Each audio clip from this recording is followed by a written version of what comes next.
It's the Locked On Flyers podcast for Thursday, June 1st, your daily dose of Flyers news, analysis, and high quality content that is excited to talk about some more prospects for the draft. Russ, we've got Andrew Cristall and Gavin McCarthy. Yeah, bring it on.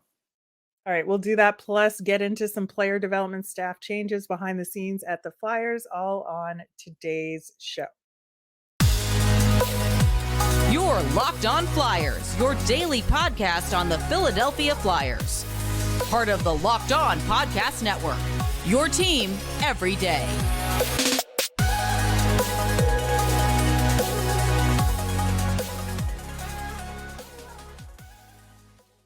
Hey there. Thanks for making Locked On Flyers your first listen every day. I am Rachel Donner. You can find me on Twitter at rmiriam. I'm here as always with prospect expert Russ Cohen, who is on Twitter at Sportsology.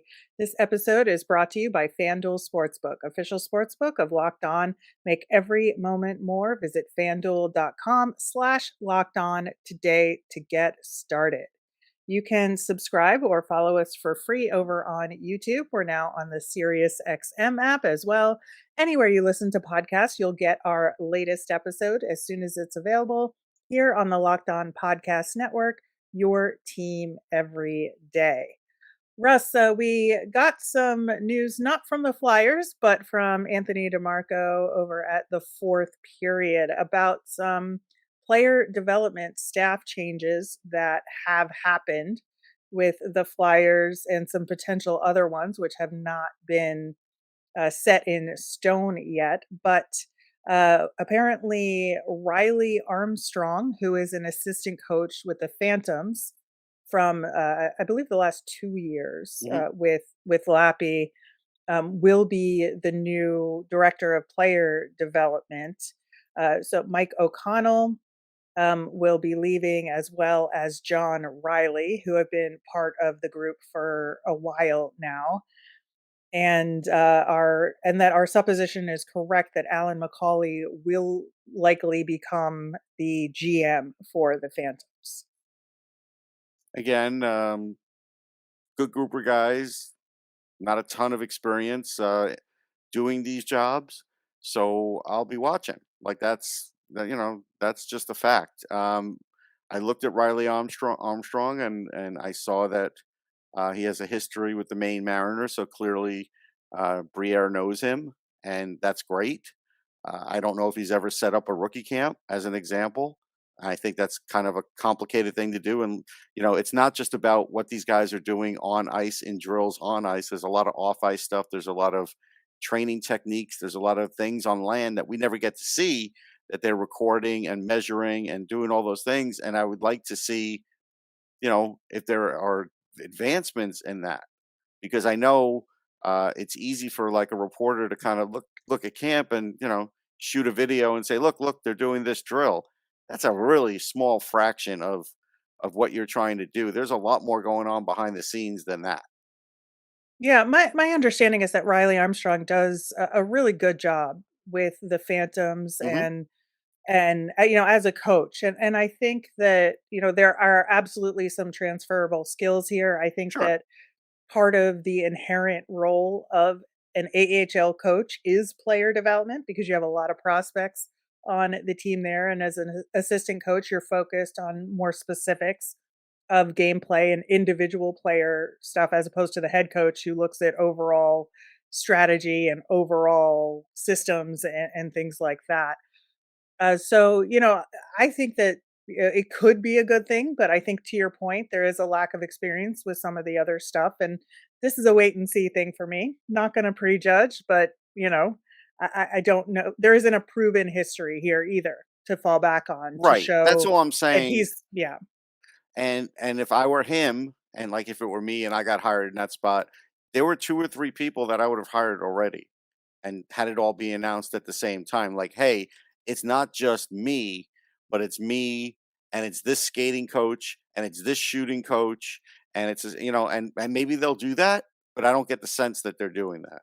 not Yeah, right away at least. the fact that we're finding out about this information piecemeal without a cohesive announcement from the team leads me to believe that maybe you're right, that they're waiting until they have more of those pieces in place and are kind of saying, we want to reintroduce our whole hockey ops Maybe. team together. And that's a could be a good thing too, because Hmm. I think, if you show how all these different people fit together and why you hired each of them and how that fits together as a cohesive group that'll take this team forward, because the Flyers are in a mode where they're going to do a rebuild, and rebuilds are largely done through drafting and developing. Yeah. This is going to be such a critical role of what the Flyers do over the next 3 to 5 years, especially, that I think having the right group in place is going to be critical. Yeah, it's very important. There's no question about it.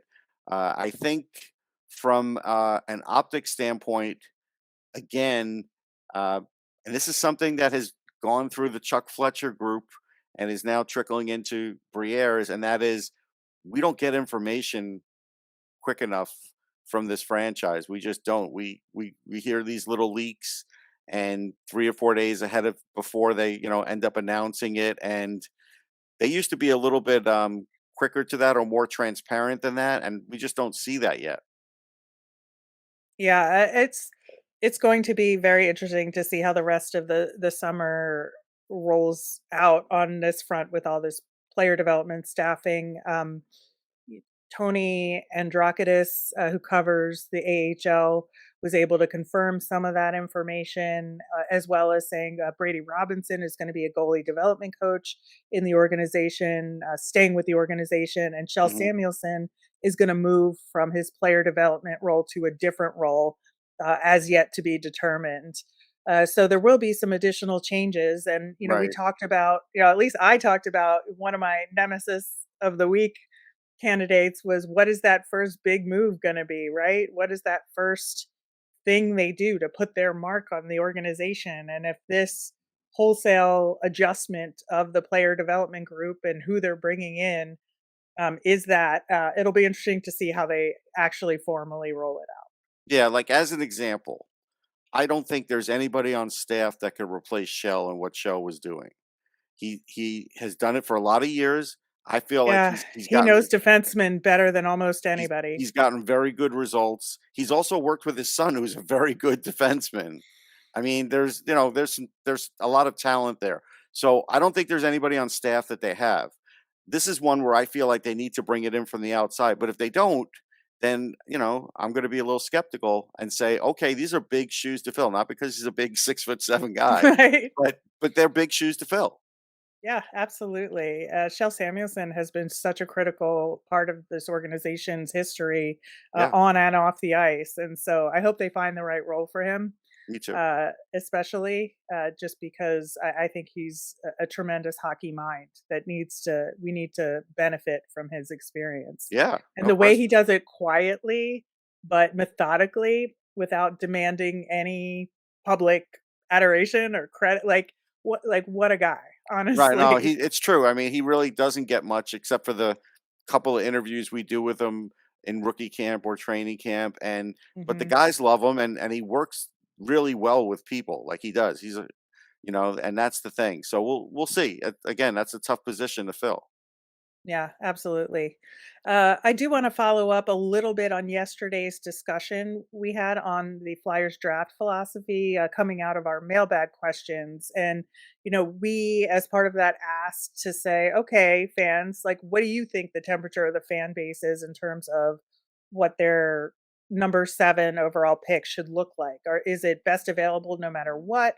Or is there a Flyers type that you want the Flyers to just, whatever they do, just to pick the best of their type, Hmm. right? And so we got some interesting responses, over on YouTube. The user Polar Bear, which I love that name, That's great. uh, says fans want whatever player, regardless of size, that projects to be a top talent that should be had picking in this draft. I don't care if they're 6'4" or 5'5". I just want top line talent and hopefully steal an elite player to picking early in these drafts, which Right, makes and a lot that of was sense. right. That was something that I said that a lot of fans just kind of acquiesce to the point where they're like, "Hey, I just want a good player, and we need a player that's effective." And I get it, and so I do feel like he represents a lot of them. Yeah, and David said something similar. I'd like to see the Flyers select the best available player. I don't care if he's 5'5". It's good to have some size.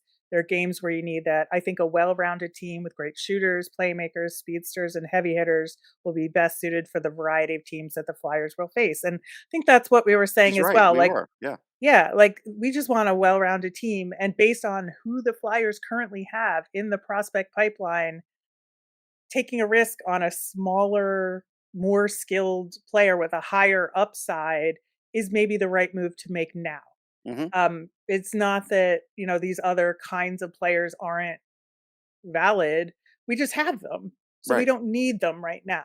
Right. And I think that's, that aligns with what David here is saying. And then Yep. Brendan had a comment, please don't draft to suit torts, which again, we have He's right. said Yeah. he's totally right. So, all great thoughts from y'all out there. Keep them Yep. coming if you have them. And in the meantime, we are going to continue to talk about options for the Flyers at 7 and further down the draft. We are going to start with Andrew Cristall, and we will do that coming up next. Make a fast break to FanDuel during the NBA playoffs. Right now, new customers can get a no sweat first bet up to $1,000. That's $1,000 back in bonus bets if your first bet doesn't win. Again, I'm going to tell you, bet Miami. Bet Miami or make prop bets on Jokic. He's fun to watch. The best parts about betting on FanDuel are that they have great promotions every day, safe and secure app, get paid instantly. Bet all the playoff action than America's #1 sportsbook. Visit fanduel.com/lockedon and get a no sweat first bet up to $1,000. That's fanduel.com/lockedon. FanDuel, official sports betting partner of the NBA. You can follow us on Twitter and Instagram at Locked On Flyers. You'll keep up to date on all the Flyers news and our episodes. You can email us at lockedonflyers@gmail. Keep those Flyers draft thoughts coming. Talking about Andrew Cristall, he is on the Kelowna Rockets in the WHL, a left wing, another of the slightly smaller crew at 5'10", 165. So he has not filled out yet. No, That's for sure. that's true. And has maybe a little growing, but definitely a lot of working out to do to Hmm. bulk up. He's ranked as high as 8 and low as 35 right now, and I think there's a reason for that. Which we'll get to, but he had 95 points in 54 games this season for Kelowna, like just a monster season. Yeah. Big scoring streaks, just a tremendous playmaker. Like you Hmm. watch it, his passes are just so smart and precise, and he has just great vision of the ice. He did have an injury this season, which he had to recover from, but seemed to have done so for the most part. All right, I think the for me, the reason why the range is so high on him is because of U18s.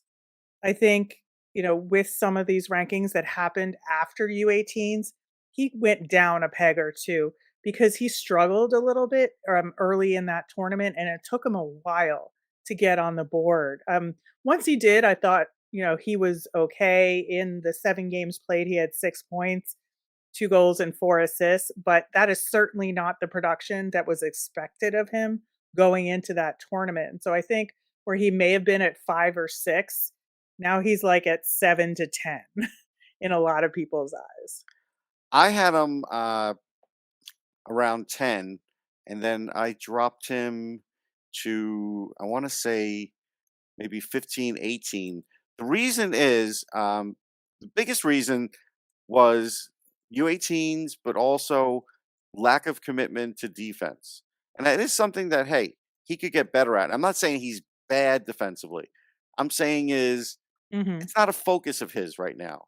He's in a point, he's in a role where he's so good offensively that he's not asked to play a lot of defense. So he's kind of like that last guy in. And so that to me was like, all right, between those two things, I was forced to drop him. And so I did. It doesn't mean he has less talent. It's a situation where Others are just showing, excuse me, showing better. So it's like that. I think he's a really good player. Yeah, I got him at 16. Um, but he'll be there at 7 for the Flyers. And I'm not saying it's a bad pick because there's a lot to like there. Like you said, good passer, very tricky around the net, very good hands, solid wrist shot, really good on the power play. Stick and puck control could be some of the best in the draft. So skating's really good. There's a lot to like there. It's just he's more of a project. You got to build up his body. You got to work on his defense. But guess what? That's 90% of the of the guys you draft. I just explained what they need to work on. That's a norm. So Right. you have to decide as an organization, hey, where do we envision him? Even if you don't envision him as a center, where do we envision as a left wing? Maybe you think he's a right wing. Where do you envision him? And there's a chance that this guy could be a top liner, but I don't think so. But I think he's a second liner, a really good one. And again, you have a really good second liner in Travis Konechny. He's a top liner for the Flyers, but he's not a top liner around the league. You could be, drafting a guy and he's not similar to Konechny because there's a lot difference in their Right. games. Right. But it's just the idea of where they could end up. That part is similar to how Konechny's career has been. Yeah, and I think, with a guy like Crystal, you're betting on his development process Yes. here, where you think because of what the Flyers are doing with a rebuild, that you can wait 3 or 4 years for him to really blossom, and you can put in the time and the energy that you need to develop him properly.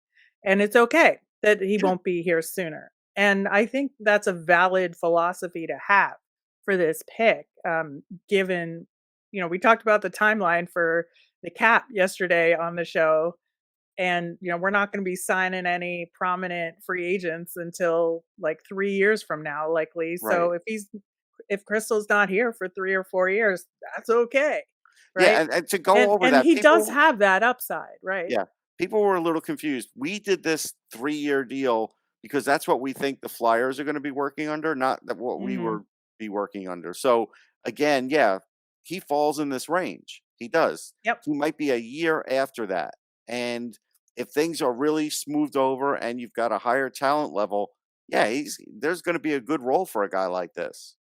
So don't worry about the gully that there is like between where someone like me has him, where someone like I don't know, let's say TSN has him in the top 10 and then somebody else has him like 30. Don't worry about that so much. Worry about where he might fit in the organization. That's what you're trying to project. That's what really matters. Yeah, I think so. And, even looking at just some of the things that he's weaker on, you mentioned defense. I think for forwards that are prolific scorers and junior like this, they almost always lack in defense, Hmm. right? And that's something they learn. And I think to me, it's sometimes often more beneficial for them to learn better defensive play as it in their older stages like this, Yeah. because they're working toward something and toward a system in the NHL first off, so they know what to focus on, and they learn better habits that way. They Hmm. learn it at higher speeds, they learn it at higher hockey IQ across the board, rather than, having their own defensive play set, their muscle memory set younger when the competition isn't as good, right? Hmm. So that's why I see learning defensive skills later in their development as an okay thing. I have read in a couple places that, his skating technique is good. He just doesn't have the speed quite there yet. And that's also something I think Strength is, yeah, it's the strength, and it's because to he's push smaller and off. he's not built up out yet. Right. Right. And so I think that this is, again, a thing that he could work on and get better on. And I think he could be one of those guys that's a hidden gem in a lot of ways that people are going to underestimate going into the draft, but could have a very high upside in the long run. Yeah. I mean, he's got a good hockey IQ. He is a he even though he's a winger, he's kind of a playmaker too. And he has playmaking abilities. And the Flyers don't have a lot of those guys in their system. And that's what you have to look at. You can't just try and, load up on scorers. You gotta try and get guys to make the scorers better.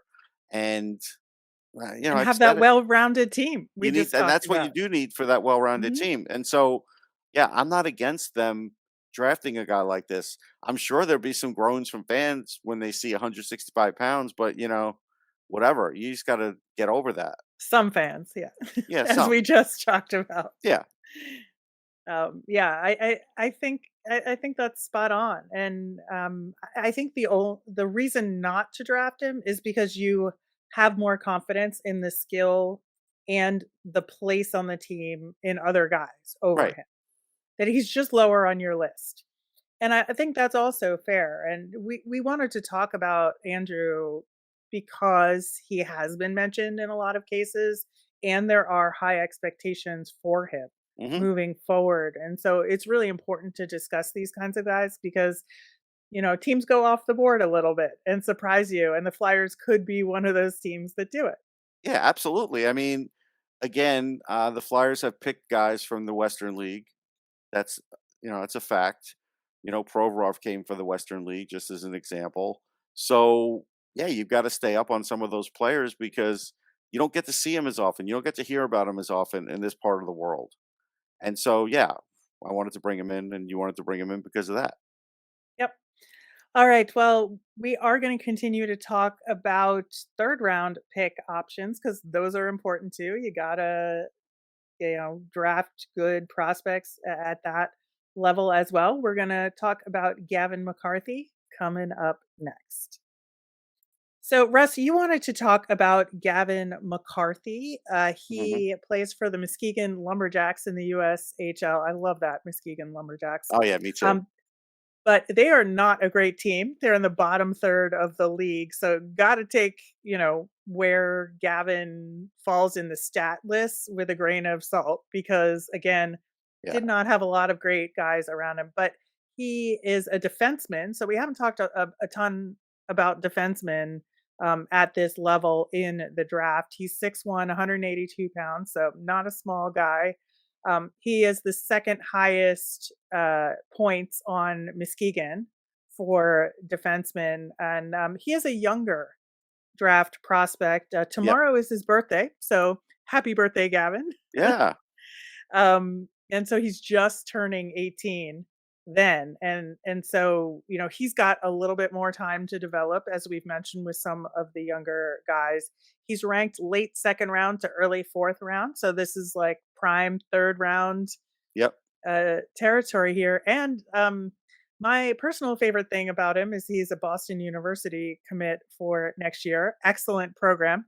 His older brother Case, who is a New Jersey Devils prospect, plays for BU, is also a defenseman and is returning for his fifth year with the school because remember they all got an extra year Yep. of To watch eligibility. his brother. That's be with his Watch his brother. brother. We talked about a brother deal Yeah. yesterday. I love this, Go play with your brother. It's great. but Case is gonna be the captain of BU Oh, next really? year. Nice. Yeah, so I his didn't know older that. brother yeah, so, Gavin's older brother is gonna be his captain next year, which is, I think, again, a great situation for him to be walking into next year at BU, and, so that's, I think a good overview of him, but why did you wanna talk about him specifically, So Russ? I had seen him play early in the season with Muskegon, and I've kind of tracked him. He's a right-hand shot defenseman, so that's good. Mhm. This is a draft that doesn't have super high-end talent on defense, but has a fair amount of depth, and he's part of that depth. He plays in all situations. He's got a really good first pass. He can do like the flip pass if you want. He's physical. He's got a lot of snarl in his game. So this is a guy you look at and say, "Yeah, he's a 4, 5, or a 6." That's what you're looking at. And most likely, you're probably thinking, yeah, he's going to probably be a third pairing guy, but you never know. Some of these guys develop quickly, and because he's young, there's a lot of runway there. So I looked at it because of that. I wrote about him on Buffalo Hockey Now because, like, that's a team. The Sabres have multiple third rounders, and the Flyers do too. Like, this is the kind of guy that if you're not going to go get a goalie, go make your defense stronger. And he got traded in the Shane Wright deal, so now Windsor has his rights. not Windsor, Kingston has his rights because there was like a whole like a lot of times when they do deals for like a big time player like Shane Wright, it's like 7 players, and he was one Right. of them. So that's where his rights are. It won't matter. He's going to college, but I think it's interesting to note that at least the other team acquired him just in case. So obviously they think something of him. That's the Mhm. thing that No, you Case glean. is his brother, No, Russ. no, no, no, no. No, I I'm that was saying. just a joke. You said Oh, just in case. I get it. Sometimes I'm in prospect mode and I'm not getting it quick enough. No, it's fine. But yeah, this is I feel like if you get a guy like this, he is smart. He has that size. There's some offense in his game. He's a good puck mover. Does a lot of things well. And so, I could look at this guy and say, yeah, it's probably a better version of like a Robert Hagg, like that's, Mhm. sort of what you're looking at. If you can get a guy like that in the middle of the draft that you could have in your team for 5, 7 years, you go get him. And I would be really in favor of him getting this guy. I just like his all around game, his hustle to loose pucks. There's a lot to like here, and he's just one of those guys that's probably gonna slip a little, just because there's a lot of offensive talent.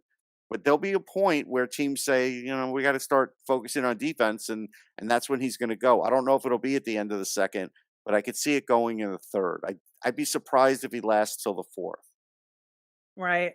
Yeah, you mentioned, he plays in all situations. That was the thing that I noticed, digging into his ice time was that he does get quality power play time. Yeah. And I think that's important to look at when you're drafting a defenseman, in terms of the situations he plays in. And, I think while he's not like a hugely prolific scorer, I think, looking at the team he's been on again is a big part of that where he Yeah. doesn't have a lot of support, but not, he did make significant improvement between the season before and this Hmm. past season. So that's good.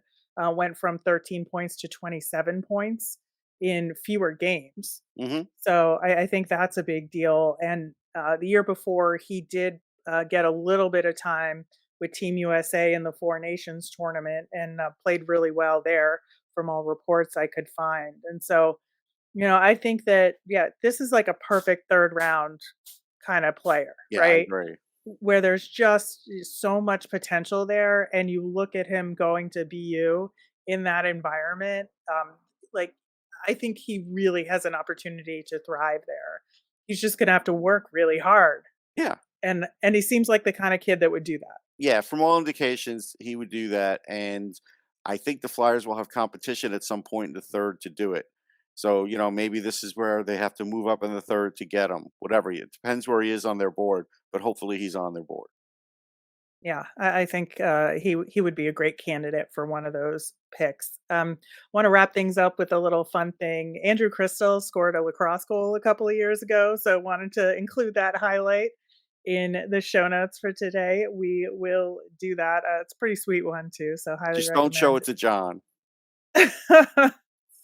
All right. That will do it for today's show. Every day or tomorrow on the show, we will be talking about free agency a little bit, which it's June, so we got to start thinking about these Oh things. yeah. We're a month away from the first day of free agency, so we got to start thinking about those potential targets in a rebuild, which is always an interesting task. So we will be back with that tomorrow. As a reminder, we always want to hear from you. So if you got mailbag questions or Flyers draft thoughts, you can tweet us at Locked On Flyers, email us at lockedonflyers@gmail, or comment over on YouTube. I am Rachel. I'm on Twitter at rmiriam. That's RMIRIAM. I'm Russ. I'm at Sportsology, SPORTSOLOGY. Have a great day, everyone.